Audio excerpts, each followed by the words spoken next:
Hello and welcome to another episode of Everything They Don't Want You to Know. I'm Blaze Snider, and I'm here to rip the veil off the secrets hidden by the powerful, the elite, and the mysterious societies that pull the strings behind the scenes. Together, we're going to uncover the truths they've hoarded away, the knowledge taught in the shadowy halls of Freemasonry and whispered among the most influential people on the planet.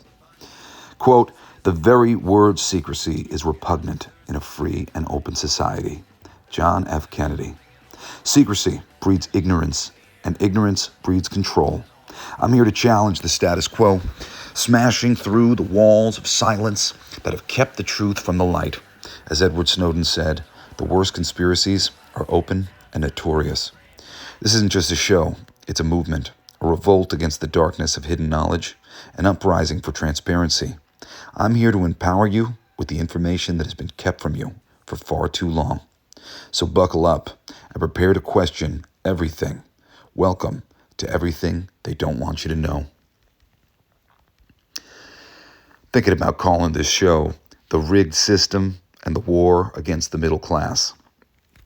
But as I put this all together, I was saying it's the war on the middle. It's how the forces above and below are crushing the backbone of America.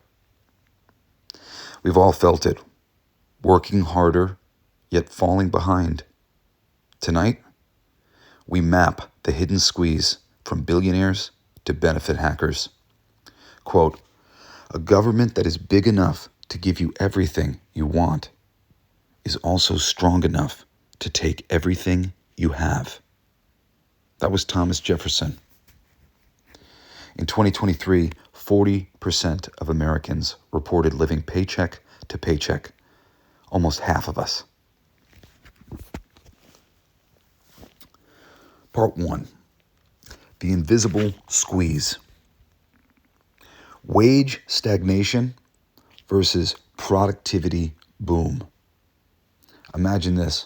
Since 1979, American workers have become significantly more productive, yet their paychecks have barely budged.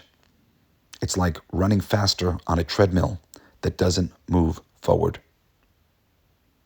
The reality, productivity increase from 1979 to 2019 is 70%. A 70% increase in productivity.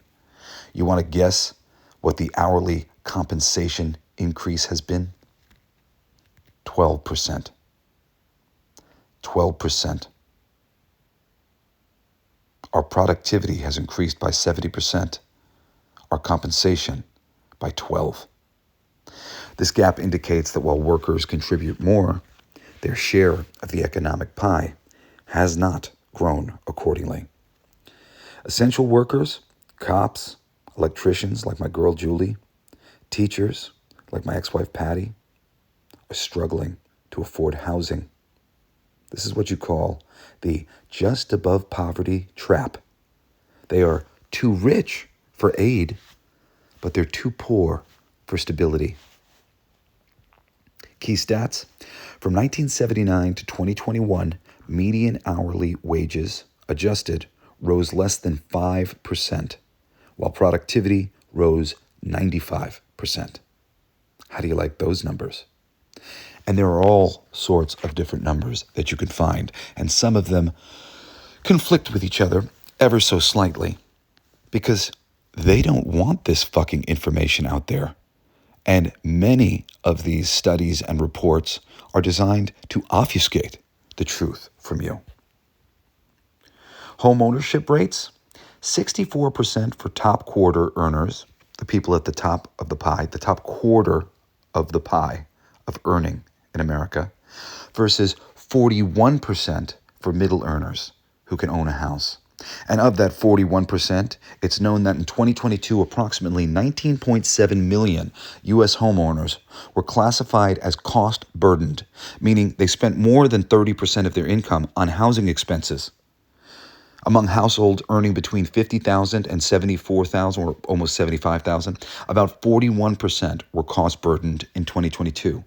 So half of the half that have homes are struggling to pay for them. And you got to remember 33% of those earning between 50,000 and 80,000 annually, and 36% of those earning between 80,000 and 100,000 find themselves with little to no financial cushion, meaning they're living paycheck to paycheck, and anyone who has ever done that knows that that is barely living. It's living in fear, it's living in nervousness, it's living in constant sacrifice, constant evaluation. Will me and my family be okay tomorrow? And living paycheck to paycheck is what you do right before you're homeless. Or, if you're willing, it's what you do right before you start living off the system. And it's not just about owning a home.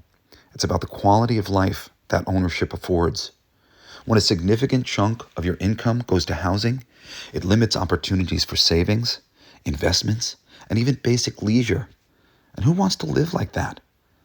High housing costs restrict homeowners' ability to handle unexpected expenses like medical bills, invest in higher education for themselves and their children, or to save for their own retirement.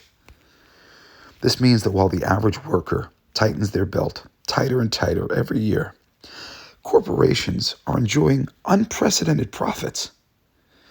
It's a tale of two economies.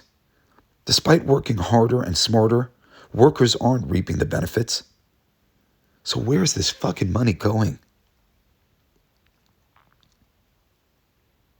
Quote, there's a growing gap between the haves and the have-nots, and government policies can either bridge it or widen it. Milton Friedman. He said this in 1978. And what do you think the government has done since then? Have they bridged it or widened it? I call that a historical warning. There's a lot of those throughout history, but we tend not to heed them, or we're just unable to. Part 2, extraction at the top. Corporate welfare and tax loopholes for Fortune 500 companies. And what exactly is corporate welfare?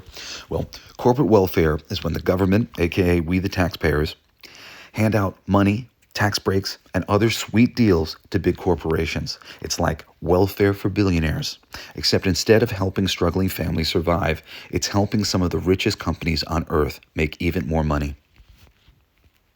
More specifically, corporate welfare refers to financial benefits that governments provide to large companies and industries in the form of tax breaks, direct subsidies, government contracts, bailouts, grants, incentives, or property giveaways.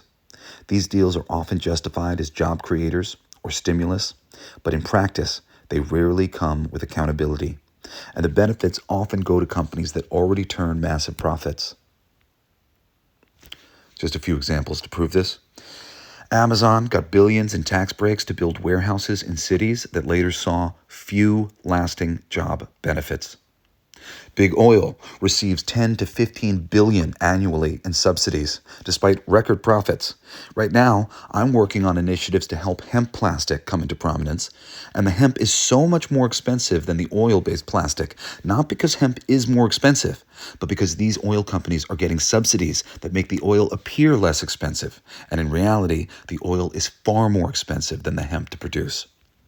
Finally, Wall Street bailouts in 2008, remember those?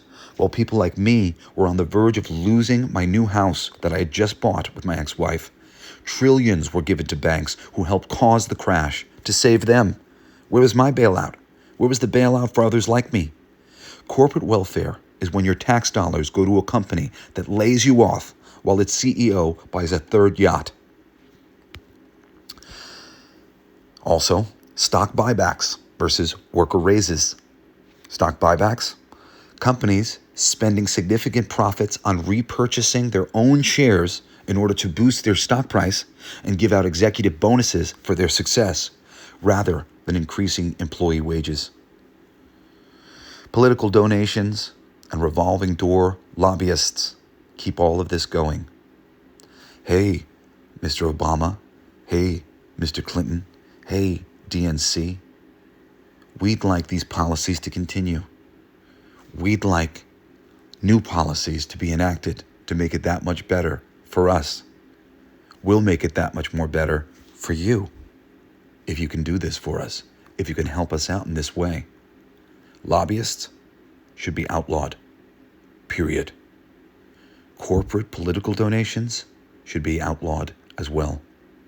And the little loopholes of all these worker unions that are putting forth massive amounts of money to people like Bernie Sanders, who recently said this in Congress when he was questioned on the fact that he is getting money from these corporations. He was like, oh, I don't get money directly from corporations. Unfortunately, he does. It's through a weird obfuscation of the truth of the matter. Oh, the people who work for these companies are giving me the money. Outlaw that shit now. Some key stats for you. Fortune 500 companies received over $100 billion in subsidies in 2022. CEO to worker pay ratio, 400 to 1 in 2023, up from 20 to 1 in 1965.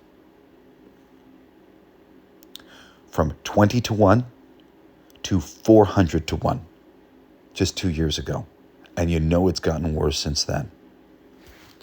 This isn't just about numbers. It's about fairness and the value of labor. The system seems designed to reward capital over work. The data paints a clear picture. While productivity and corporate profits have soared, wages for the average worker have remained largely stagnant. This disparity highlights systemic issues in how economic gains are distributed. Quote, an imbalance between rich and poor is the oldest and most fatal ailment of all republics. Plato said that a long fucking time ago. We need to take these warnings more seriously.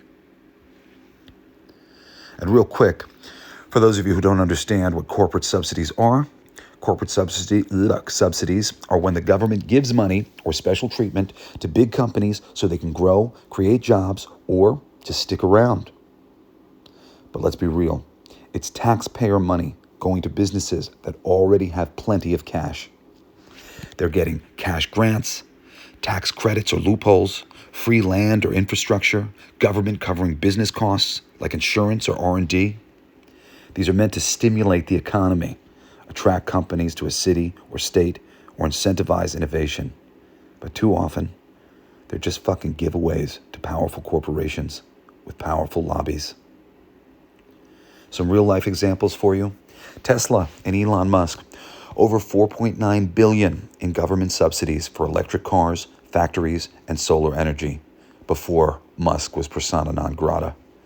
Walmart gets state and local subsidies to build new stores, even as they underpay workers and rely on public assistance to fill the gap. Meaning their employees are on public assistance. How do you create programs like this when you can simply raise the wages so that their employees don't need government assistance? This is the insanity that we're living under right now. Big oil receives 10 to 15 billion a year in subsidies despite raking in record profits. And this is why hemp plastic has not been able to come to prominence. I've got a plan to help hemp plastic come out of the murk and into prominence. But I'm literally having to work around this stupidity of this subsidy system that is in place right now. Why is this a problem? These companies don't need help. They don't. The money could go to small businesses that do need help. It could go to education, it could go to housing or healthcare. And there's little, if any, accountability. There's no guarantee they'll deliver on these jobs, stay long-term, or pay for fair wages. And in fact, there's plenty of examples where they don't. They have not. They've brought their business overseas the moment they didn't like the temperature of the water. We put these things in place to keep them here. But the moment it's more beneficial for them to leave America, to leave us behind, to screw us over, they do. Corporate subsidies are like buying dinner for someone who's already eating steak on a private jet while your neighbor's getting evicted. Yeah, let's keep doing that. Part 3. Exploitation at the bottom. Social programs, good intentions versus loophole exploitation.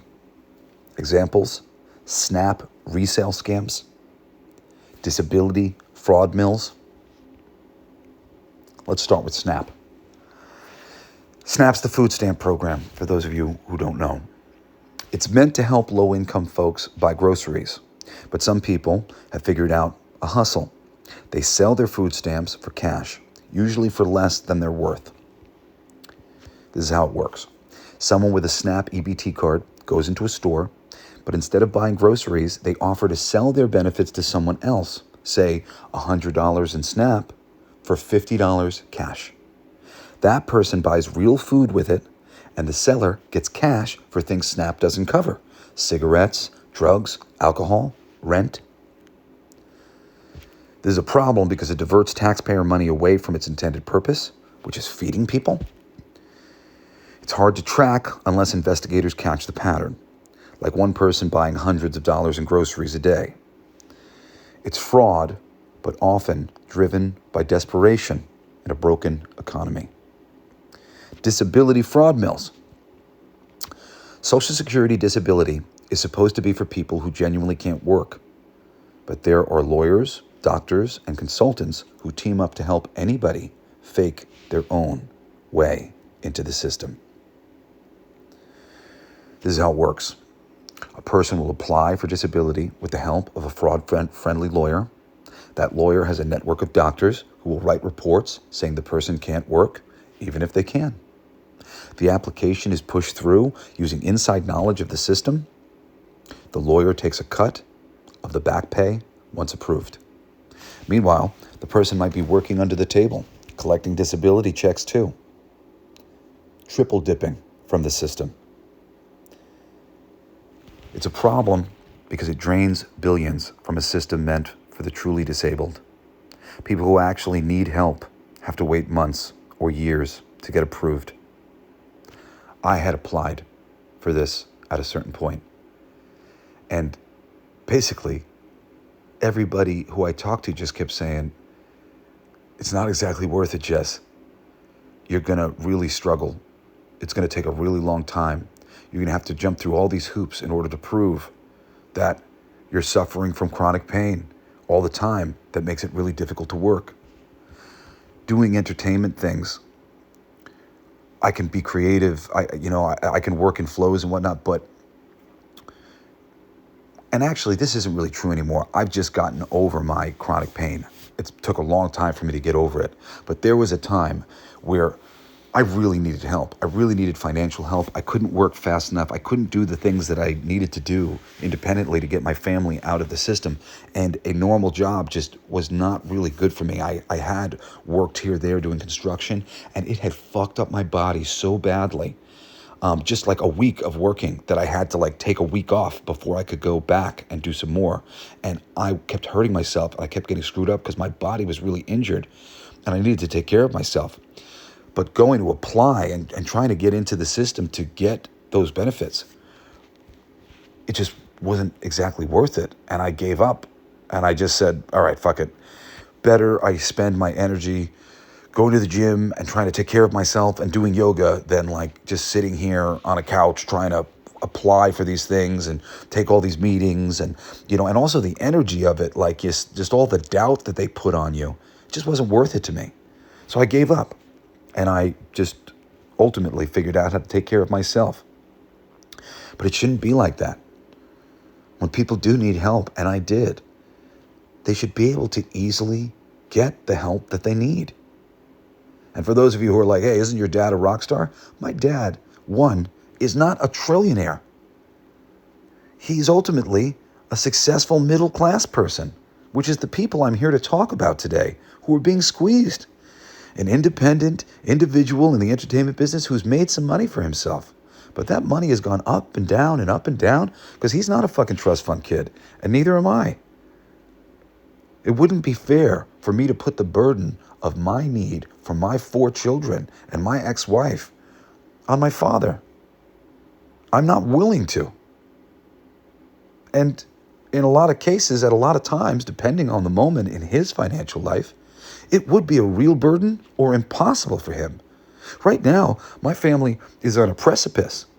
We're building this wonderful family complex for my family, and it's great, and we have it. But we could be on the verge of losing it. We won't. We're going to figure it out. But we're being sued, and we're having to go through this whole lawsuit with some of the people who are building the complex for us. And our wealth is not so much that we can build this thing for our family and deal with a whole bunch of expenses that we weren't figuring out or weren't accounting for at the time. Something like this comes along, and it makes it all of a sudden a very scary proposition that we're laying it all on the line to take care of our family, to build something for our family. And that's the case with most people. People in America, the people in the middle class, we get ourselves to a certain place of comfortability, and the people who are not yet comfortable look at us and go, oh, well, you're fine. You don't need any help. No, man. The middle class are the ones who need the most help. We're the ones who are being squeezed the most. And it's all designed by the people at the top. And we are the ones who the people in the lower class position are like, take their money because we're most visible to them. Because you don't see the fucking Rothschilds and the Rockefellers and the Roosevelts and all these other fucking families. They're not the ones who you deal with. You deal with your middle class brothers who have managed through hard work to figure out how to build something for their family. And we're constantly fighting off the wolves at our door to keep what we have. It's a tyrannical system, my friends. It's truly awesome. Awful, not awesome.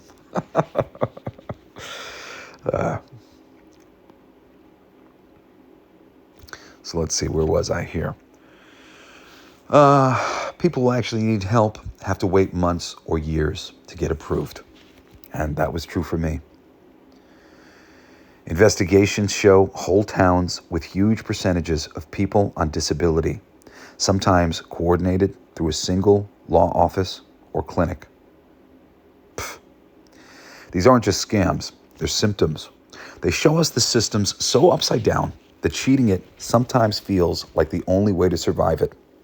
But just because the system's broken doesn't mean we let it rot. Some important stats for you. SNAP fraud rate is 1.5% of 125 billion spent. But localized hotspots see 10 to 20% abuse. And we're going to talk about that more in a second. 1 in 8 Americans on Medicaid, yet 3% of providers account for 40% of payments.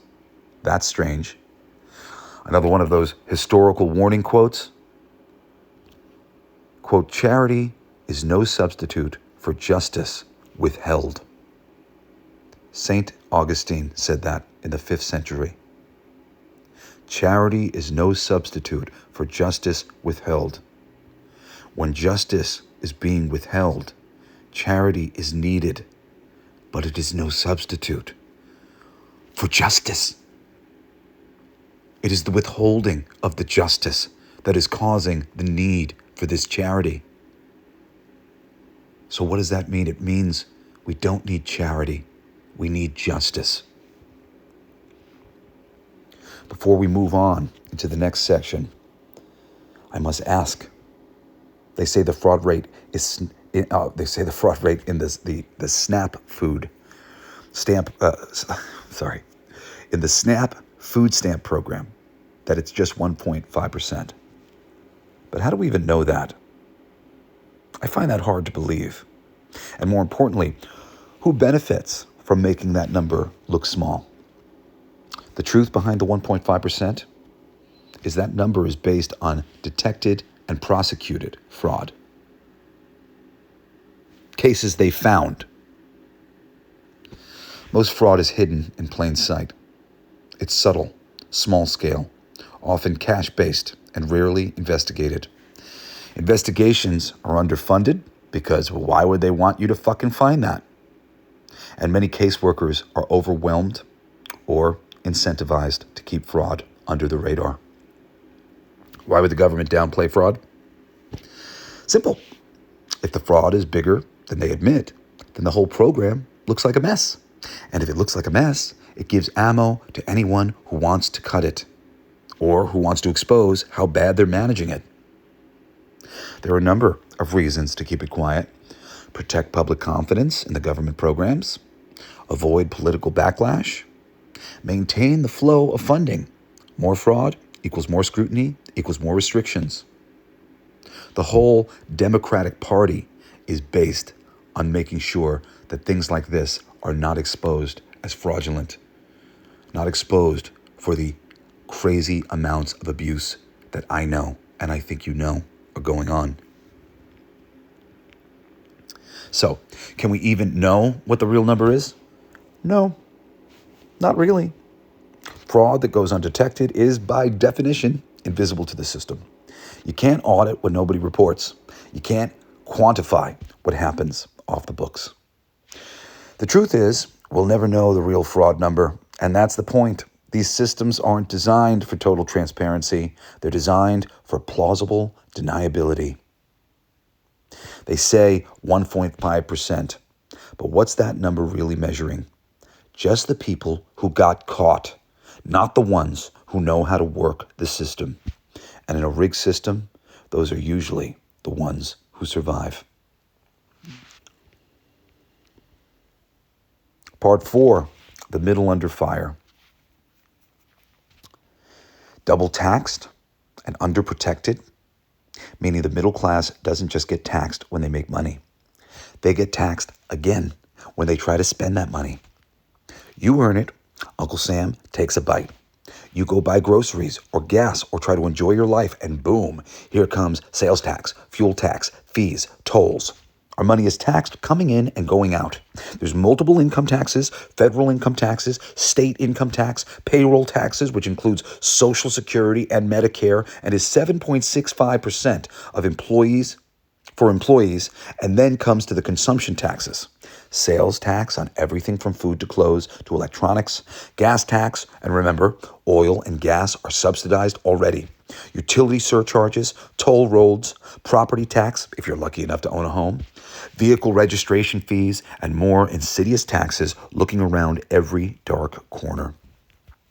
By the time you've made your paycheck, paid your bills, filled up your gas tank, grabbed groceries, and maybe bought your kids some school shoes, you're left wondering where it all went. Erosion of union power is another thing, and collective bargaining no longer effective. These also play a huge part in this. In the beginning, unions gave workers the power to fight for better pay, hours, and benefits. But over time, laws, lawsuits, and corporate pressure have weakened them. So workers lost their voice. Collective bargaining just means negotiating as a team. Now, most folks are on their own. Additionally, we've got the burnout economy, which is gig work that has a major lack of a safety net. Today's economy pushes you to hustle nonstop: Uber, DoorDash, side gigs, no benefits, no protections, no stability. It's all grind, no cushion. And when you collapse, there's no net to catch you. I've personally been gig to gig mostly my entire life as a member of the entertainment business, and have often found myself with no insurance protection, or if I did have insurance protection, it was something I had to handle for myself because there's no one to take care of you when you're an independent gig worker. Some stats you might want to know. Union membership fell from 35% in 1950 to 10.1% in 2023. 60% of gig workers earn below minimum wage when benefits are counted. Quote, the middle class will always get squeezed if those at the top and bottom gang up. Alexis de Tocqueville, 1835. The problems with this system have been known since ancient times. And history is littered with breadcrumbs of the wise men who tried to warn us. Maybe you'll all listen to me. Part 5, how the system keeps everyone divided. Wedge issues distract from economic common ground. Things like abortion, gun rights, transgender policies, immigration, critical race theory, COVID mandates, book bans, pronouns in schools. These are hot button topics designed to split us emotionally, so we never look up and ask who's actually writing the laws and hoarding the wealth. Media framing like lazy poor versus out of touch rich, and they're not talking about the real rich. They're talking about these poor middle class bastards like my parents and who I have been from time to time as I've gone back and forth between being one of these out of touch rich people in theory, struggling to maintain that, and then fall fucking below the poverty line. That's what happens when you're a gig worker. Political theater is used to secure this wedge. Filibusters, endless speeches in Congress to delay or block a vote, literally just talking to run out of fucking clock. Staged hearings, politicians who grandstand for TV clips instead of asking real questions. Symbolic votes, passing bills that they know won't become law just to look good to their base. Manufactured outrage, pretending to be outraged over a minor issue while ignoring the real problems. How about emergency funding delays, fighting over aid packages while people suffer just to score points? They argue in circles while nothing changes because that's the point. It's a show, not a solution. Some key stats for you. Most Americans, like 85%, agree income inequality is a huge problem, but only 15% agree on how to fix it. Why? Because we've been so divided by these wedge issues, party loyalty, and propaganda that we can't unite around a solution. Even when we all feel the same pain, we're told that different people are to blame for it. And we believe that these different people are to blame for it. And we'll argue until we're blue in the face, never doing anything about it. Quote, unite against injustice, not against each other. Grace Lee Boggs, civil rights activist. Thanks, Grace. Yeah, we have to unite against injustice, not against each other. Part 6, building the alternatives. We need real solidarity, cross-class coalitions. We need local co-ops, credit unions, and worker councils. We need policy fixes, a wealth tax, universal basic services, true living wages. Walmart shouldn't be paying their people so little that they need the government to assist them in their living. Key stats. 70% of voters across parties support a 20% wealth tax on fortunes over 100 million, as do I. But right now, with things the way they are, it'll never get passed. Cities with worker co-ops, they saw 10% higher job retention in 2022. And for those of you who don't know, a worker co-op is a business owned and run by the workers themselves. Everyone gets a vote, everyone shares the profits, no CEO is getting rich off of your back. You own what you build. This model alone could change the whole world. Quote, the test of our progress is not whether we add more to the abundance of those who have much. It is whether we provide enough for those who have too little. Franklin D. Roosevelt.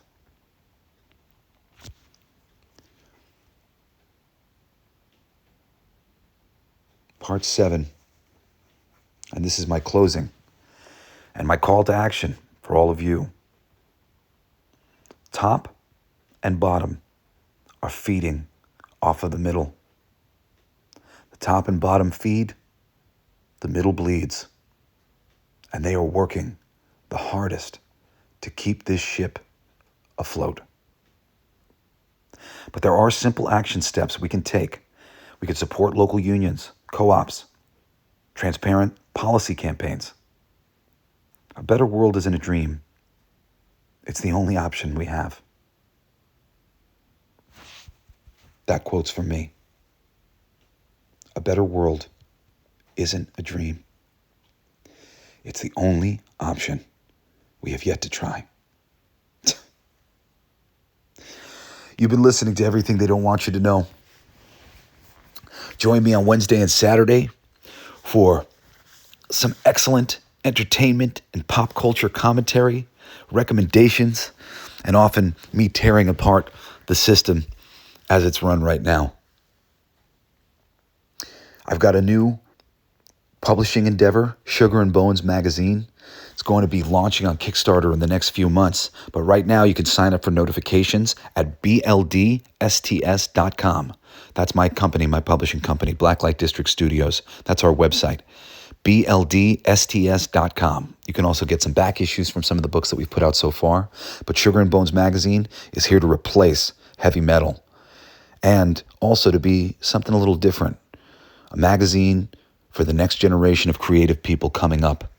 I don't want you guys to have to struggle as hard as I struggled to learn this system, to figure out how best to do things within it.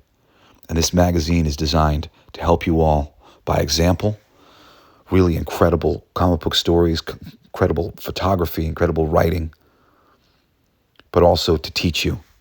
And I'm bringing in all of the best people I know to do that. People like Digger Mesh and Aaron Sparrow, a lot of my best friends, but a lot of people that I just admire the hell out of them. And I can't wait to bring this magazine to you.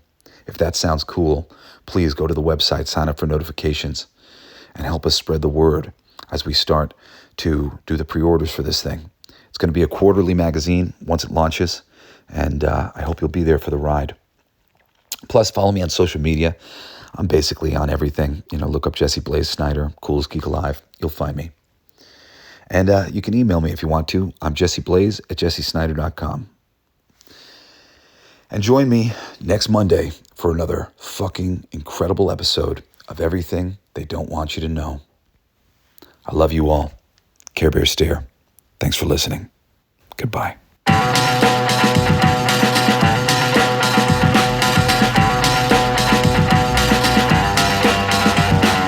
There's something in the water. There's something in the air. The proof is all around us. It's not a matter of time. Sure as the blaze in your eyes, I sense a subtle shift. Instincts I can't resist. Weary of wolves in disguise. Drunk on a gas.